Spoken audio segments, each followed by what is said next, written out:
right? Because we're smart Beautiful. problem solvers, all of us are. So solve Mhm. it by asking a better question. So I did that. And if we're on this place of talking habits right now, I've been doing that 3 times a week on Tuesday, Wednesday, and Thursday as part of my miracle morning. I call it thinking time. Re-energizing life. Build a better life. A better you. Happiness. Matt, thanks so much for joining us today on Pivot Me. It is a real pleasure, April. Thank you. This is the highlight of my day. Turning on this call and seeing your energy just pour out of the microphone through the screen to me. Thank you. It's a real honor to be here with you today. Oh, that's fantastic. Thank you. I appreciate that, Matt. So we were just talking offline about the interview and just some things that we want to highlight. I love that you said, let's immediately go to the things that people don't want to talk about or uncomfortable to talk about. We're going to get there. I love that you started in that place. But Matt, when my team was pulling all the information on you and your upcoming book, which we're going to talk about here in a second, looking at your background, we just read your bio. You've got this impressive background, but and I'm going to go right in because you opened up this door already. I look at someone who's had the background you had, and then you said, I had to kind of move away from this perfectionist tendency. And having seen that walked out in a lot of people's lives and a lot of business owners' lives, that is a massive identity shift. So, talk to us about what that process was. And let's just be clear, probably being a quote unquote perfectionist sort of served you for a time, likely until it didn't. Can you talk about that process and then what it looked like to switch away from perfectionism? And I'll start with the story of why it's so important for me personally to do this and why our listeners might be interested in doing it. For me, everything came to a head and everything changed on the day after Memorial Day in 2005. And, I'd always been someone that was a high achiever, or you'd say a perfectionist, who always held myself to a really high standard and everything. It was grades, it was sports, it was Mhm. business, it was everything. And I got that from my dad because he was a high achiever as well. And in 2005, the day after Memorial Day, my dad and we hadn't spoken for some time because I was a little bit stubborn. I had shared some of my things that I was doing in my spare time. He didn't quite agree with. So let's just say we didn't talk for a month. And my mom kind of bartered a deal to get us back together and talk. So we got together and talked and played in a 3-day golf tournament together on Memorial Day weekend 2005. And it was the Mhm. most amazing time. The chips on my shoulder were relieved. I apologized. I Mhm. shed a tear, and the closest I ever saw my dad have a tear, I saw his eye get a little bit red. It was very meaningful. On Sure. Monday night, Memorial Day, I drive home from the golf tournament on cloud nine. Next morning, Tuesday morning, 7 or 6 a.m., I get the call from mom. Hey, Mm. dad just died. Come home. And that was like, I mean, I'm getting like a little wave of adrenaline right now and goosebumps thinking about that. That was what I would say is the worst day of my life. And no amount of eternal optimism would say, hey, there was a good thing that Mhm. happened that day. No, that was the most challenging day ever. And so my dad passed away at the age of 59. Yeah. Why? And I thought about that often. He was somewhat fit. He had somewhat kept in good shape, and he had a clean bill of health. And my conclusion was that he did this because, or he passed away because he was stressed. He was a highly functioning workaholic. I Mhm. saw him in the morning. He left before I left for school when I was growing up, and he got home after all my practices late at night. And I saw him on all the weekend games. I didn't see him during the week that much because he worked, and he worked hard, long hours. And I did the Mhm. same thing all throughout my 20s, and I did it all throughout my 30s until 36, when I Mm. started to say, I've got to tone it back because I started to feel my body changing in my mid 30s. And I started to Mhm. feel that if I don't do something differently, I might Mhm. be headed to that. But I don't know if this happens to you, April, or our listeners out there, but something biologically changed in my 30s where I couldn't just eat like 10 Big Macs anymore and still Yeah. keep it off. I had to start actually eating a little bit Mhm. better, and I woke up a little bit different. So mortality and the idea of it started to set in for the first time. That's about 10 years ago. So I'm 46 today, right? Mm. So over the past 10 years, I've dedicated myself to figuring out what is the right recipe that I can live for that will give me peace of mind, right? Mhm. It'll give me the time with the most important people in my life. It'll empower me to live a life where I'm okay more often. I'm mentally good shape more often. Mhm. I'm not as stressed about the tiny details. Example. Here's the thing that sets all of this off, and maybe your listeners will connect with this idea. Mhm. When I had employees, and I've had several thousand employees over my time in business so far. When I've had employees, if someone would show up for a 9 o'clock meeting at 9:03, Mhm. that used to just make me so bubbling over, Yeah. upset on the inside. I would get stressed over that. I would get stressed over a punctuation mark on an email out of place, the tiniest things for the perfectionist. And all of us have it some way. For me, it was Mhm. punctuation, grammar, it was timing. These things Yeah. would stress me out, right? So I wanted to solve that. So I went to work on me. Right. And Mhm. and throughout this entire process of the why I went to work on it, I wanted to live a long, healthy life and be here for my wife, for my kids, right? Mhm. The what I've been doing, I started to look at the way that I would get stressed at the trigger points for me, and Mhm. they were always the same trigger points. It was other people doing things that were not exactly the same way I would have done it. Yeah. And that was it. Yeah. That was it. So Mhm. pause for a second here, just to kind of reset. We're talking about the process of how one might overcome perfectionism. Sure. And for me, perfectionism is the need to control the actions and the outcomes.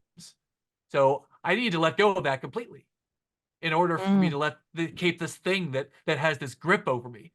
So the way that I learned to do that, April, is a friend of mine from my old Cutco days back in the day, my buddy Hal Elrod, everyone's Miracle Morning friend.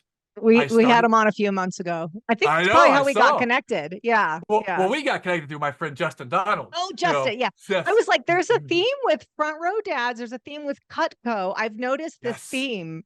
That yes. you guys are everywhere in this space. It's great. I mean, it's clearly turning out some amazing humans. Yeah, well, my Cutco training was exceptional, and that's a different story, different day. I loved everything that Cutco empowered me to do, Mm-hmm. and I started practicing that Miracle Morning. And the part of it that really connected with me the most Mm-hmm. was the affirmation part. Mm-hmm. It was the affirmation part because when I found this, and I'll show it up on the screen right here. You may not be able to decipher it. This was the set of affirmations that my father wrote down in 1996. I found it after he died. I found it in his study. This is the set of affirmations that he would read out loud every day. These are straight from Think and Grow Rich, Napoleon Hill. So I started to read these things out loud every day, and one of them is, "I will greet this day with love in my heart." I wasn't greeting the day with love in my heart beforehand. I was greeting the day with, let's start solving problems, getting money. So let's start developing my people. It was always towards some action, some result. And now I started to greet the day with a state of mind. And the affirmations really served me in that way. So over time of saying these affirmations each and every day and practicing what we preach, this big thing of practicing it, and over time it sticks. I needed to practice finding peace of mind and finding empathy. And as I found those things over time, April, I've been able to reverse this perfectionist and now live a little more carefree. I don't mean Mm-hmm. reckless, I mean Sure. carefree. Okay, Yeah. so here's one last critical detail I'll share, and then let's reset together. Here's the detail: is that I would go and figure out what my biggest trigger is. And my triggers personally used to be my mom treat me like a kid. It used to be, someone not showing up on time or not wanting to do what I wanted to do. In business, it was salespeople not being accountable. It was someone not following through with what they said they were going to do, the client, the prospect, whoever. And I started to write down the following words. And you'll see these words in my book that's coming out soon. These are words I still write down on a regular basis to help me overcome. The words are the following. Uh, Whenever a challenge presents itself to me, let's say that it's frustration for some reason, I would give it a name. I would say, "Welcome, Mr. or Mrs. Frustration. Welcome to my table. I'm so glad you're here today. I know you're here to teach me something. Please share with me whatever you have, and I'll do my very best to take it all in and learn with it. From here on, you will have less and less diminishing power over me, and I welcome you back at any time." I would write that mantra over and over and over again whenever hard stuff happened. The next morning, I'm in my journal, Mm. I'm saying an affirmation, and I'm letting this stuff have diminishing power and control over me over time.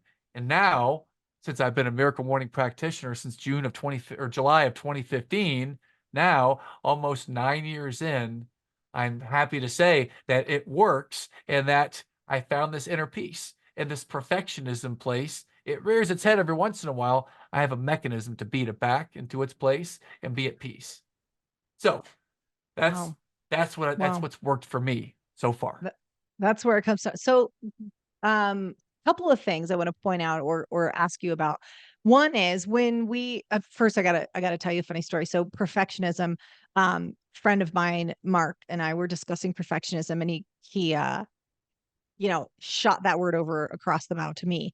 And I said, "Oh, no, I don't think I'm a perfectionist." And he said, "Oh, well, you'd probably identify it as high standards because that's what high performers call perfectionism." And I was like, damn, he got me. So when you said high Yes. standards, I laughed and I was like, well, that sounds a lot like a conversation I just recently had. So Yes. exceedingly high standards, you might be a Yes. perfectionist, but that comes from somewhere. And I also want to point out something, and you've probably done this work, and I'm curious what the answer is, but it's not someone showing up late. That the trigger, there's every trigger has a story. And what I heard in a couple of those and about the way your mom treated, I heard disrespect. I don't know if that's Yes. it. But That's what's the close. story that you told about why those people were doing the things? Because that's what makes you upset. It's not the actual behavior. What's the story you told about those things? Well, let's start on the high level. The high level, you hit the nail on the head. The high level, I felt that it was a slight to Hmm. the standard. It was a slight to the presenter or to me as the leader, or in some cases, the boss, right? So it was a slight. So that's one level. If we Hmm. go a level deeper and go into my own psyche, inside, it's really an idea about self-love and am I loving myself? And if I allow this person to do this, my own standards, you know what? I'm not living up to my own standards. You know what? I'm not worthwhile. You know what? I don't love myself. There's something to do with self-love and believing in oneself and just being comfortable in your own skin if you go Hmm. one level deeper. And for Hmm. me, I found that because my parents had built this in me, this high self-esteem, because I've got self-esteem. Thank God I lucked out. I've got great parents. So I had the self-esteem. But when I start to go back and think about it even deeper, April, it wasn't just this high self-esteem. It came from a place of when I was a young boy back in the day, I only wanted the approval of my parents, and specifically my father was my dominant parent. I really wanted, Hmm. needed his approval, and I didn't get a lot of words of affirmation from that back in the Sure. day. So I have this operating model that I have this high self-esteem. When you go down deep inside, I really simply wanted his approval, Hmm. right? So that's the external. And then the internal, when I have that approval, when I have that respect, when other people meet my standards, that unlocks me to have self-love. Right. So I had to Ooh, go beyond all that and get down to the self-love first and start at the sure. core. Right. Sure. And that's what this Yeah. stuff does for me. And the challenge with that, pivoters, for those who's listening, and I know this story is resonating with you, when we put we're kind of putting parameters around this is how I feel respected. They show up on time, they say this, they do this, they don't walk away when I'm talking, whatever those rules are. Only then can I feel respected. Only then can I feel appreciated or loved. We're putting up all these roadblocks to the feeling that all of us want, whether that's love or respect or acceptance. Like, knock down the roadblocks, make it a little bit easier for you to feel respected. But Matt, as I'm Yeah. listening to this and I'm thinking, was it your father's untimely death? Was it the fact that you attributed perhaps that the early death was caused distress? Was it, you finding his affirmations and noticing, hey, there's one of these that I'm not currently embodying? Like, what do you think was sort of the pivot point for you to go, I need to be living life different? Mm.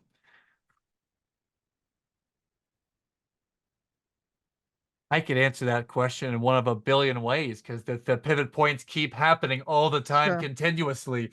Uh, Yeah. I'd say that the biggest pivot point for me is becoming a father. Right? Mm. That in itself, I changed so many things then. Not my inner of who I am, but the way that it was manifesting and the actions I was taking. And my new model became, is this something that I want to model for my children? Is Yeah. this something that I am honoring my wife and respecting her by doing it this way? So my frame did shift.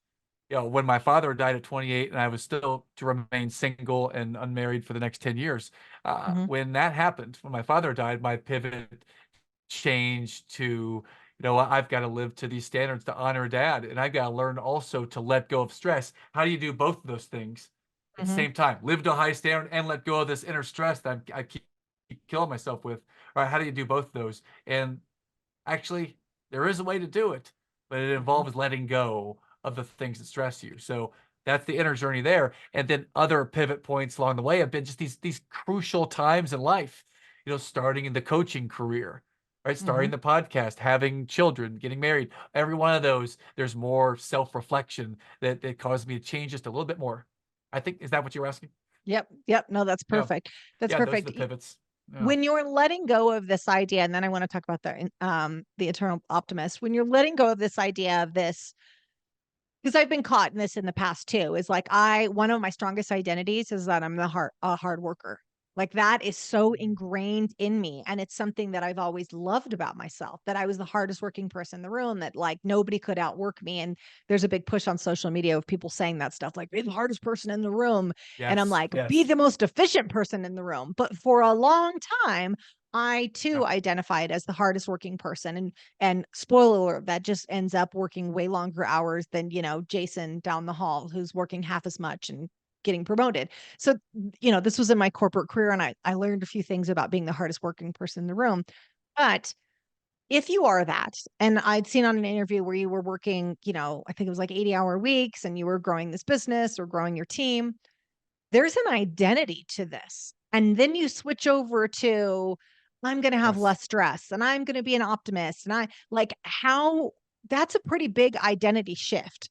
And most of us, when we are high performers and we work really hard, we get juiced from that. We feel good about ourselves from that.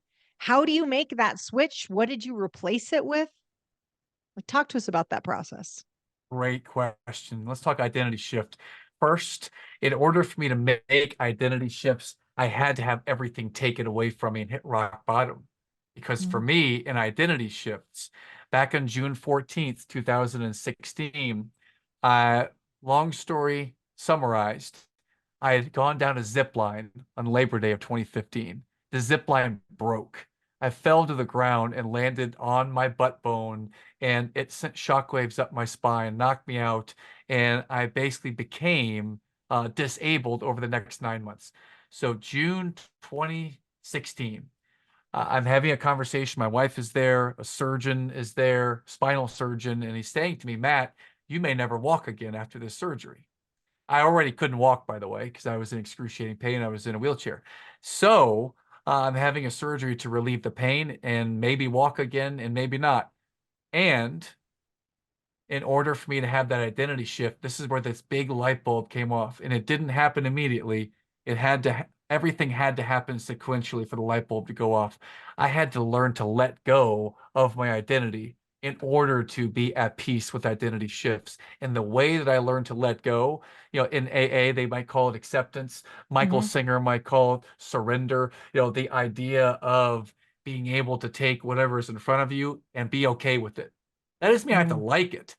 You Sure. know what? If I'm not ever going to walk again, I was having these visions in my mind of that Denzel Washington movie back in the day, The Bone Collector. I literally thought I was going to be confined to my, posturepedic bed upstairs, which is a pretty cool bed, I might add. But I didn't want to be confined to. I wanted to play golf Yeah. again. I wanted to cook and stand up again. I wanted to make love to my wife again. I couldn't do any of Mhm. those things the way that I had done before. I couldn't pick up my new baby. I couldn't do Mm. anything the way I was used to. So I had to get real comfortable and be able to accept and surrender that I can't control everything. And when that happened, that moment happened, we cried through it. It was a challenging conversation. We came to the end of it leaning into, you know what?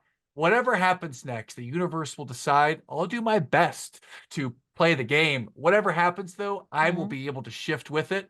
And that's where this idea of the eternal identity started to come on board for me. The Mhm. idea that my identity is eternal. I am an energy source, an energy being, and I may think that I'm an athlete. I may think I'm a scratch golfer. I may think that I'm all of this and that. And what happens if something shifts the universe? Well, then I will Mhm. be able to shift with it. And I become more and more comfortable with that by being able to surrender to or accept that I'm a speck in the universe and I'll play the game the way the universe decides. I can control some of the variables, some I cannot control. I'll do my very best to shift with whatever the universe offers me. So if my mother has a stroke last month, you know what? That threw off the plans I had to attend and speak at my big local client's big Christmas event the next day. You know what? I can accept that because what's most important right now in my heart is to be with my mom, right? So the identity shifting happened for me, April, when everything was stripped away.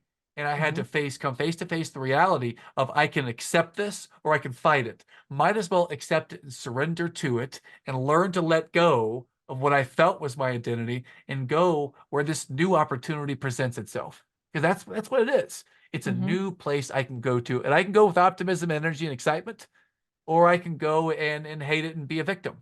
So I'll pause for a second. That is how I would work on the identity shift idea, is to learn to surrender or accept that I cannot control everything, right? And whatever's going to happen next, I can do my darn best with my attitude and effort to make it the best I can. You know, it's interesting, Matt. I was just thinking this through. Thank you for that. That was super insightful. I'm just thinking about with high performers. You know, I ask on this podcast a lot, when was your pivot point? When did everything change? When were Okay. you on this trajectory and suddenly it was, frequently it's an accident or an illness. But what's interesting is it just occurred to me that it's at the moment when high performers can no longer control the outputs. Stick with me on this. Think about this. So up until this point, you were probably able to, like, here's my inputs, I'm controlling those, and I can That's right. largely control the output. Especially people who are in sales. You are responsible for those sales. I mean, that's the thing of sales. And so whether you're training salespeople or whether you're a salesperson yourself, if you are a high performer, you're likely accustomed to, here's the inputs and it gets me to this desired outputs. And I'm just looking Yes. back at all the pivot points that I've heard. And frequently there's a theme of, until there came a time where I couldn't control the outputs. I had an injury. I, Yes. lost my partner, something like that. So anyways, maybe noodle on that for a second, but it just occurred to me. I'm like, there's the theme, is that apparently that's what it takes us thick-headed high performers before we finally change. That's very insightful. I love the way you just put that together, April. So yes, wholeheartedly agree. And let me build on that. I'll share one more big shift or big pivot that was forced. And this will really relate to all of our listeners because everyone here was forced to do something different, most likely during COVID. We Hmm. all went through it. Some Hmm. more than others were forced to change things, but Hmm. all of us had to shift some way of thinking. So for me, what I would advise or coach the listeners to, or other high performers to, would be to ask a better question. Get really good at asking better questions. Because when COVID happened, I remember it was that Friday, I want to say it was the 19th or the 26th of March 2020, when we had the stay-at-home order issued in North Carolina, where I live. Hmm. My nanny could not come and take care of our kids, right? So now all of a sudden, I don't have anyone at home and I work from home, right? And now my wife, by the way, she cannot leave the house to go to her full-time job because they won't let her to come in. So my Okay. wife can't work at business anymore the way she's used to. She's got to work at home, and the kids have got to stay home. Those two things are both happening. We got three kids all at the same time. That's happening. Hmm. So here's the whole catch and the crux, team. I invite you to write this down, listener. If you're not driving, write this down. I asked a different question. Here's the question I ask: how might I still double the size of my business this year in half the time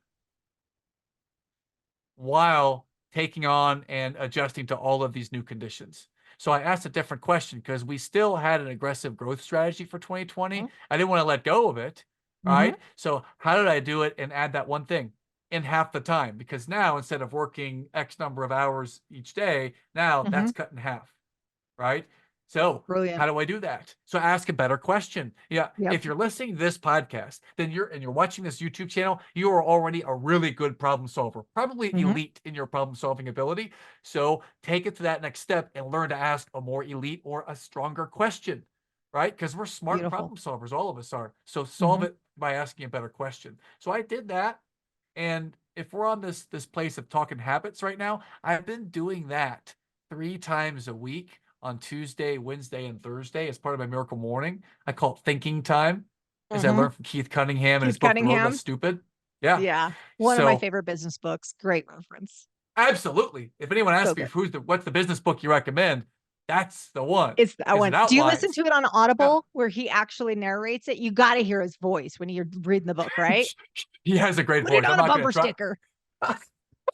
Very good. Put it on a bumper sticker. It's every chapter. I love it. Yeah. Yes. So check that book out and consider that, if you want to beat perfectionism, you want to Mhm. learn how to pivot when the pressure is on, learn your affirmations, learn how you might think about things through better questions, Mhm. and learn how to work on your own inner self. Those are the three things I think we've been talking about so far. Those are the keys to find that inner peace.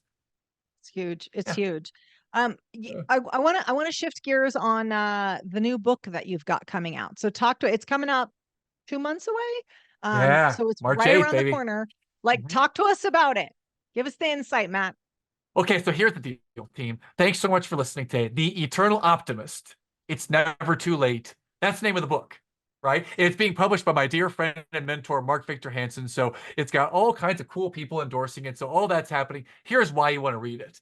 It chronicles my life story in a creative nonfiction way, and it helps you to see here are all the mistakes that you can make, and you can keep learning from all of them. So if you're out there and you have a series of recurring challenges for you, maybe you don't know how to kick the smoking habit or the overeating at night with the Oreo cookies and Ben and Jerry's, which was tough for me, or maybe you do everything for your family and at the same time it's all for yourself and it's very selfish, right? No matter what your challenge is, I'm sure that there is a way that you can solve it and overcome it. It's just we haven't learned how.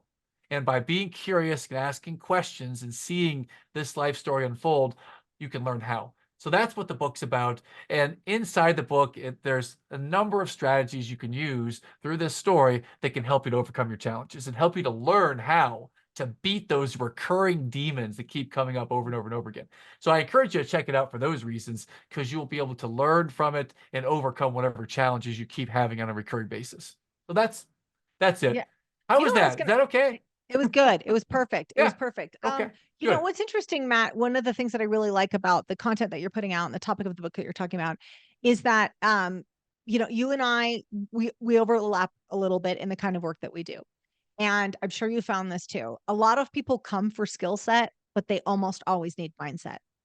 So they'll Oh, think that yes. they need, right? So they think it's like, okay, well, I need this new software system, or maybe I need to hire a project manager, or maybe I should go back and get an MBA because several of my employees have MBAs. Like this is how the conversation, this is kind of the beginning of the conversation. It's never about the MBA. I'm a fan of higher education, but it is never about the MBA. It's never about the latest software. It's sorry, tech people, it's not. It's almost if a business is under, particularly if the business is under 50 million, the chokehold of the business is the business owner's mindset.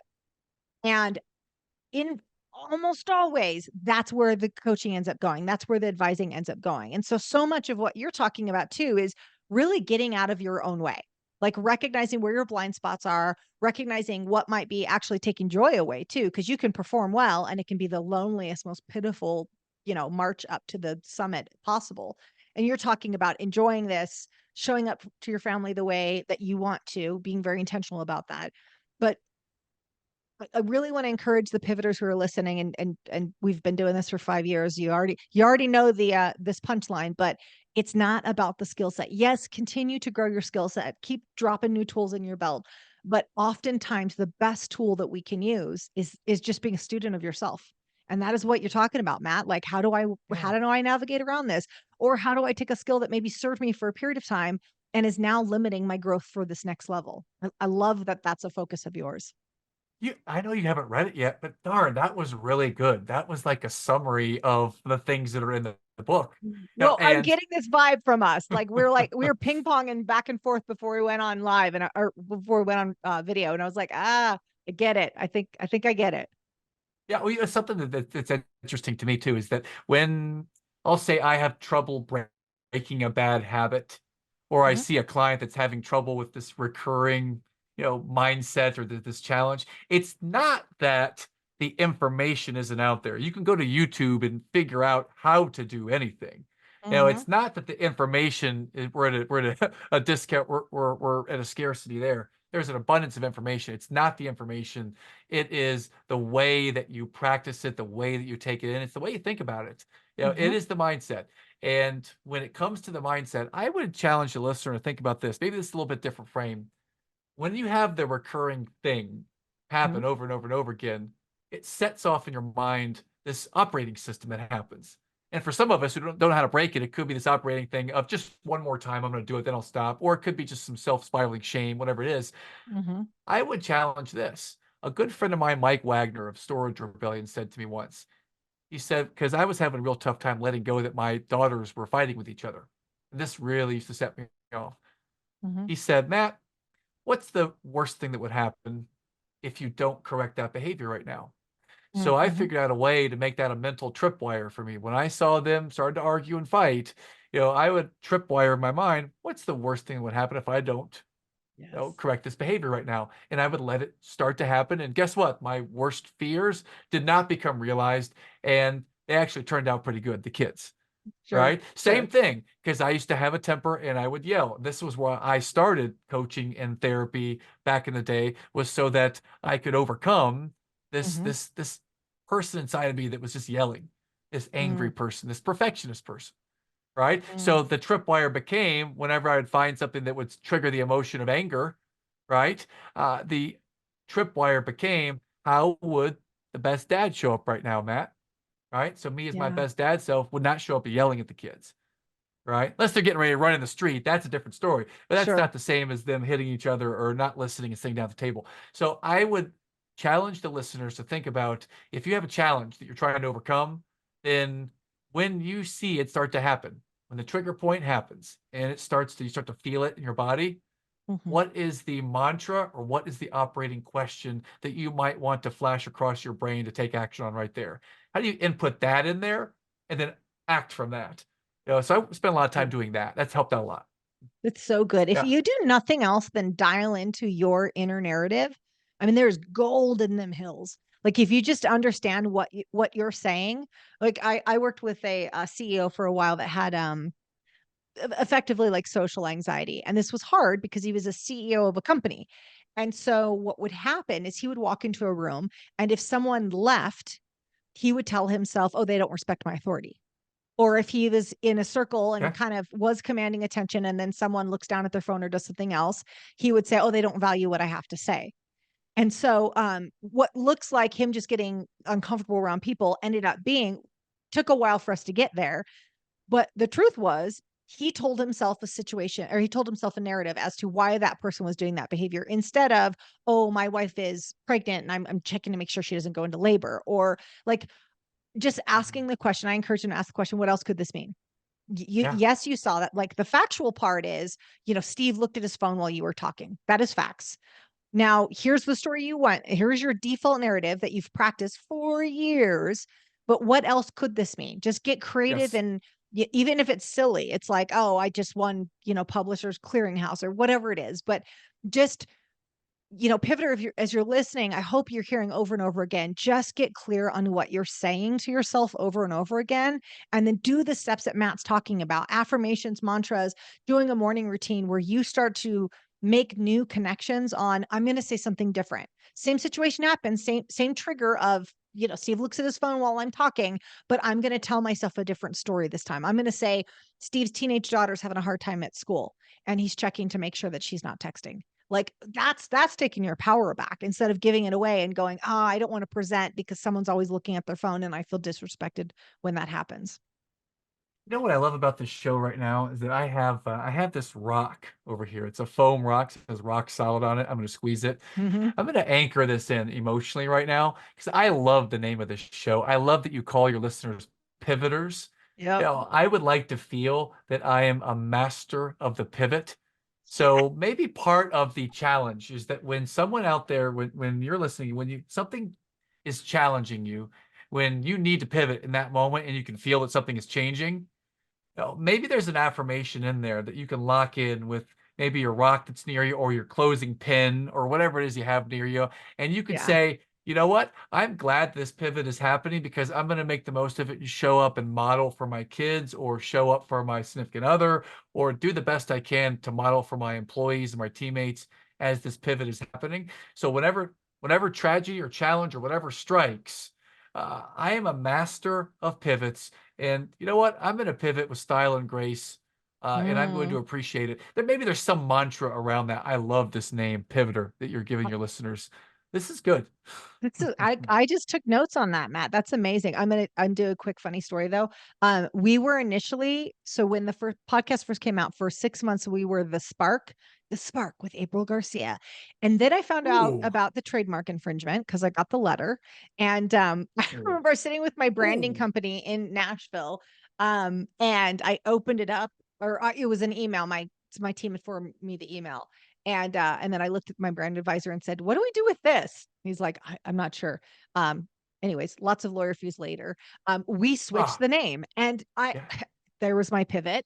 And I'm so glad we did, because I love the name Pivot Me. And now I have a digital course called Multiply Me, which is on productivity, multiply, we'll play on words. But it's just so powerful because we're talking about both the pivots that happen to us, like an accident, like, something a job loss that ends up leading us into being self-employed, whatever the pivot is, or the ones that Yes. we create ourselves. I want to be more optimistic. I want to be more present with my kids. Like those are the pivots that we are kind of self-imposed, and we go, all right, I was this way. Now I'm going to be another way. I have a client, David, we were on a call earlier, and we've been working together for about a year.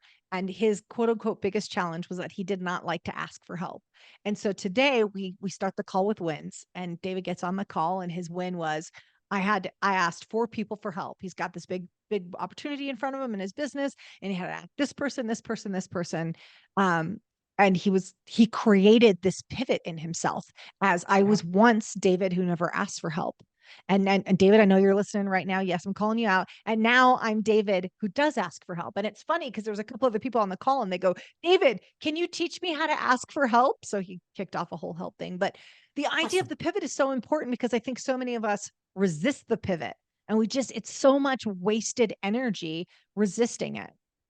I totally agree. Lean into the pivot. I'm not saying just let everything in the world happen to you Sure. and be a victim and just accept every single thing and be happy with it. No, I am suggesting that if challenge strikes, if something hard or you deem it Mm-hmm. hard at this moment is happening, then ask yourself, how might I learn from this? How might this be a gift? If you're a person of faith, how might this be a gift from God? Some version of appreciating it, being grateful for it, and learning from it. That's always served me well as an eternal Yeah. optimist. Always served me well. Matt, there's Oh, something you said earlier that I want to bring around, because I think, again, a lot of pivotters could benefit from this. So you said, I used to be this angry guy that yelled a lot. And then you made yeah. this pivot, right? So talk to us about, because I think that a lot of people struggle with that. Sometimes it's just, hey, I've got a flash temper, and some, hey, this was modeled for me. You don't disrespect your dad. And so then I have a friend that would say I would power up on my kids, because when I powered up, I would get compliance. And he said, so it worked, except then I had the unintended consequence of my kids being scared of me and it hurting the relationship. And then he Yeah. started to say that, instead of like, how did he phrase it? Transformation doesn't happen in my strength, it happens with my love. And I was like, Mhm. whoa, amazing. And he said, I end up getting the same results, but I retain the relationship with my kids and a more harmonious household. So talk to us about your pivot with anger, and how you did that. Well, thank you for asking. It's one of my favorite topics to talk about. And I couldn't talk about it when it was happening. I couldn't be that transparent on a show. I couldn't be that transparent with myself. I felt that others needed to shift their behavior and it was on them to do that. Why couldn't they get it? And then I looked at it, as you said earlier, there's a fact that this situation is happening in my own inner narrative is what's dictating this anger. My Mm, emotional response is only there because I am choosing that because of my own inner narrative. So I had to look at the inner narrative. The inner mhm, narrative for me, fast forward a little bit, when I continue to yell at my kids like this, their inner dialogue is going to be me yelling at them. Their inner mm, dialogue is going to be one of, uh, if I am to get daddy to love me, then I need to stop doing this. Or they'll grow up and be resentful of me and our relationship will be fractured and they'll be in therapy some number of years. So I wanted to ask myself this: the success for me as a dad looks like this. When my kids are of a certain age, maybe they're 18, maybe they're 22, maybe they're 30, they will be able to say, my dad loves me and I believe I can do this. Like they have the strong belief they can do it. I don't think I was causing that or helping to facilitate that by yelling at them. And it wasn't all of them. Made to be totally transparent, it was my middle daughter at the time because she was the one that was loud on Zoom calls. And I'm running the practice here from home, and I could hear her a couple rooms away, and I Yeah. would yell her name to quiet during the call. Mm-hmm. So that anger, and I felt that it was just straight up anger. I felt it as a disrespect. I felt it as a break in the standard that I want to give to my clients. And Mm-hmm. meanwhile, this is a 12-month-old child who isn't trying to disrespect. She doesn't know anything yet. And I didn't understand that. So, how do you break that or how do you shift that? Step one is having awareness of it. My awareness was that if I continue on this path doing this, I don't feel that's going to lead to me and her having the relationship that I want or her having the belief system that I'd like to gift for her or tear up with. So I needed to change it. How do you change something? Well, level one is awareness. Level two is get an action plan. The action plan for me is, quite frankly, I needed some accountability. Mm-hmm. I'm a stubborn, fiercely independent person. Probably, hello, entrepreneurs out there. Yeah, that's where a lot of us are.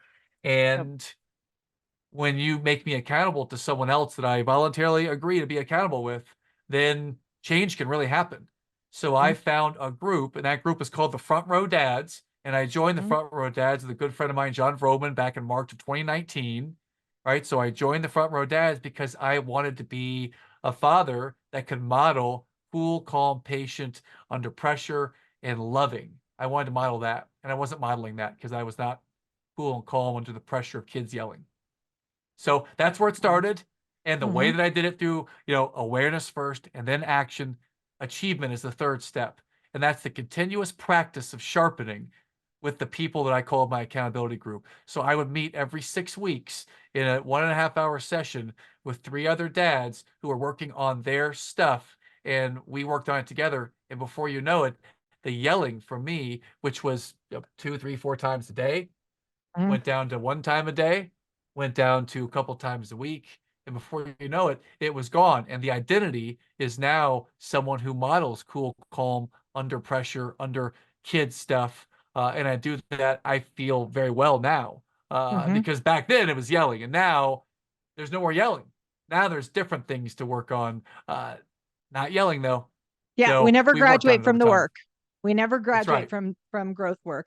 So, Matt, this is Right. amazing. I love this, and of course, we overlap in this regard too. So, I have a mantra. I have two daughters, a 10 and 12 year old, and I have mantras for my parenting. I did a podcast a few months back about my parenting mantras, and Okay. one of them that I use every day, multiple times a day, is I'm a patient, present parent.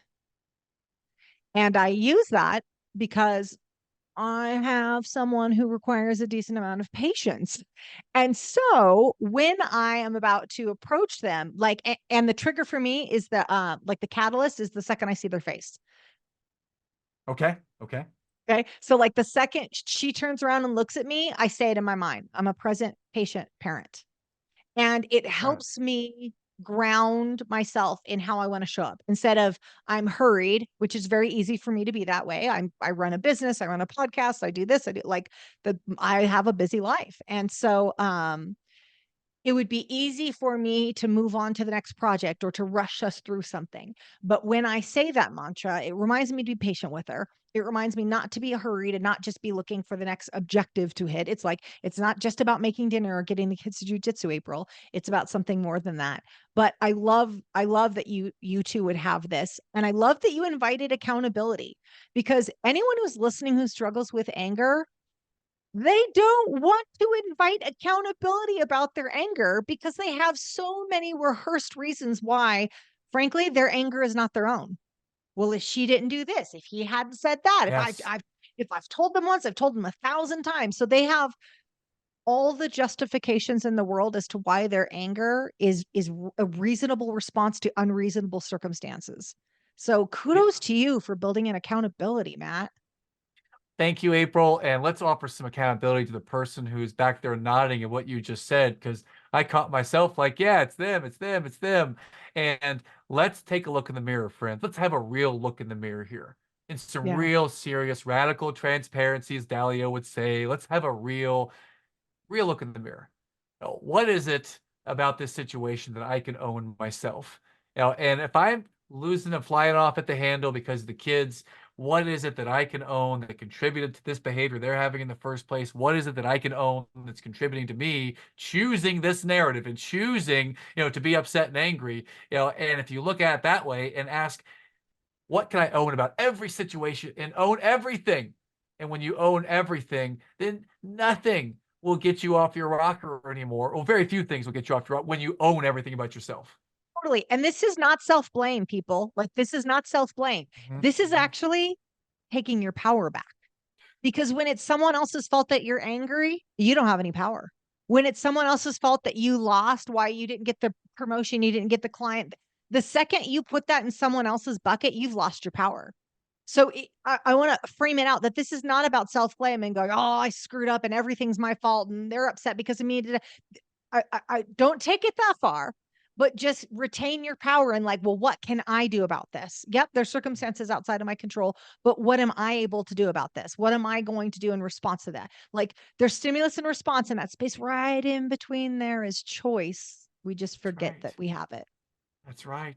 Every time, once I engaged in this process, every time that I caught myself yelling, I would reach into my left front pocket. I would take this little squeeze ball. I'm showing a squeeze ball. It's supposed to be a smiley face. I've squeezed this particular smiley face so much the face is going away from it. I would squeeze this and I would say, how is the best dad Matt going to show up right now? How might I show up?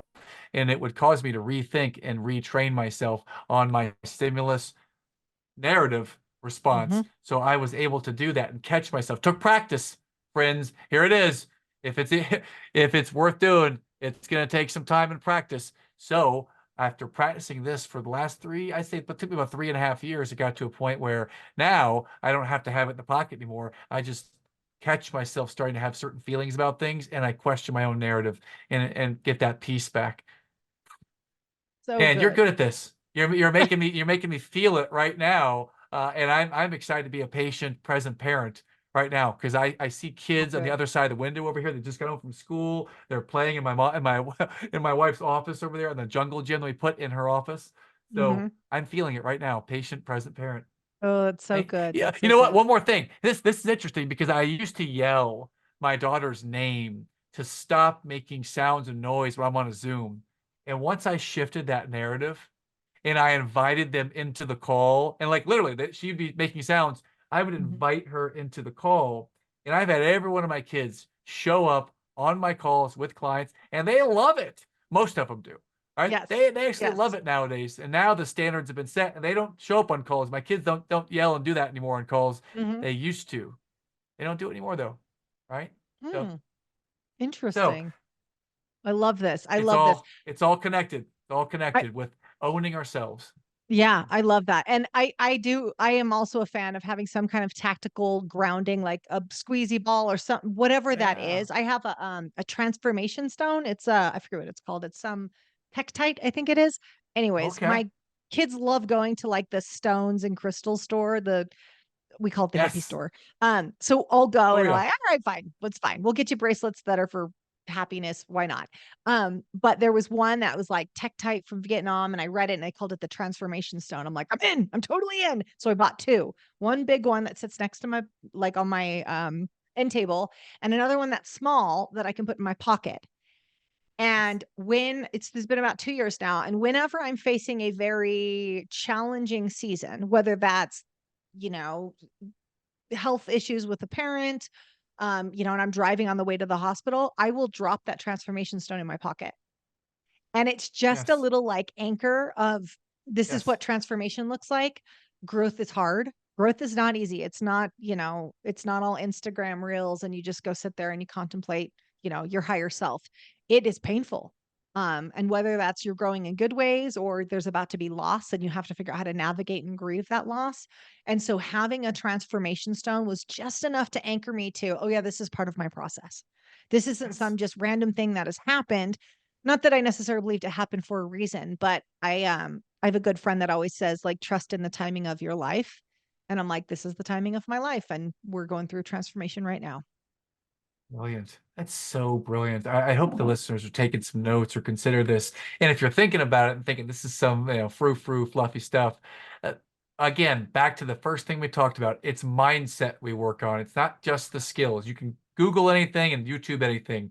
It's the mindset and the ways to work on your inner narrative. And if it takes an emotional artifact of having a heart that says the word yes in your pocket, or a transformation stone, or a smiley face, don't knock it till you try it. Trial it for 21 days and see what happens. See what happens by trying it.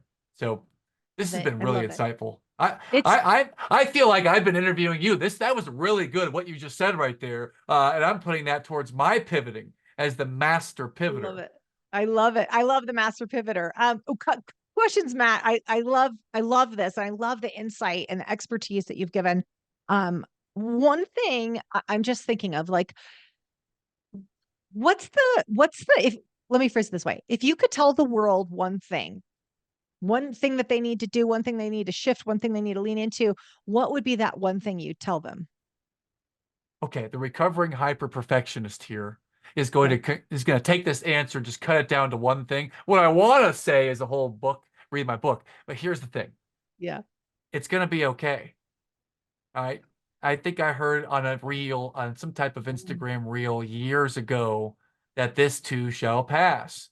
I Mhm. remember Gandalf said it in the Lord of the Rings, this too shall pass. Yeah. Their Instagram reel was, I think it was some celebrity sitting on the It's table. I like know Tom Hanks Corinthians or was there. something. I feel like this is from This the Bible. I feel Oh, like it is. well, if we're gonna go biblical, then yes, it was also in the Bible. This too shall pass.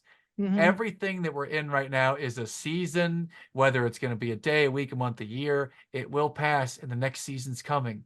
So I'm going to embrace all the seasons. I need to have a winter in order for there to be a summer. So Mhm. this too shall pass, my friends. Stick with it. So beautiful. We have one last question for you, Matt. But before we do that, where is the best place for the pivoters to connect with you? Oh, go check out my podcast, The Eternal Optimist Podcast. We're top 1% in the world now. And we ask people the hardest things they've been through, and then they share that and how they overcame it. So check that out. And also Wow. just look up my name, Matt Drinkhahn. And there's only Mhm. 12 Drinkhahns in the whole world right now. And I'm the only Matt. So just look up Drinkhahn and you'll find me at all the major podcasts, or all the major places. Yeah, I'd love to Perfect. And connect with you. we'll put all the links in the show notes as well, and details about your upcoming book. Definitely let us know when that releases. So for our last question, what's next for you, Matt? Like, you've had this career, now you've written a book. Like, what's the next chapter of your book look like? Great question. It's simple. I'm going to take one day at a time this year in 2024, and my word of the year is surrender. I'm going to be present to the miracle and magical things that are happening this year. Oh. There's some health stuff in my family that I'm going to Mhm. be present for. I'm coaching a couple kids soccer teams. A book's launching. The podcast is doing well. Group coaching is starting. So a number of things. We're acquiring another company. I mean, so many things are happening this year. So I'm not able to name one or all of them. I'm simply going to be present and surrender to the magic that's happening around me this year. That's what's happening Wow. next. That's great. That's great. Matt, thank you so much for not only your insight, but you've got this infectious energy to you and this glow. It's funny because how you show up today, I'm like, you were ever an angry dad, Matt? Like, that is just not the energy you bring. So Mhm. I appreciate all the work that no doubt went into being this version of you, and to, designing piece by piece who you are today. I can't imagine how much your family benefits from the work that you've put in. Thank you. That's very kind of you, April. And it's been amazing being with you today. And listeners, you're the master pivoter. Repeat Mhm. that to yourself. You are master pivoters, and this is a great show. So, keep up with this show. Thank you, April. I hope you got some amazing information from our interview today, and I've set up the next video for you. So I'll see you over there at the next video.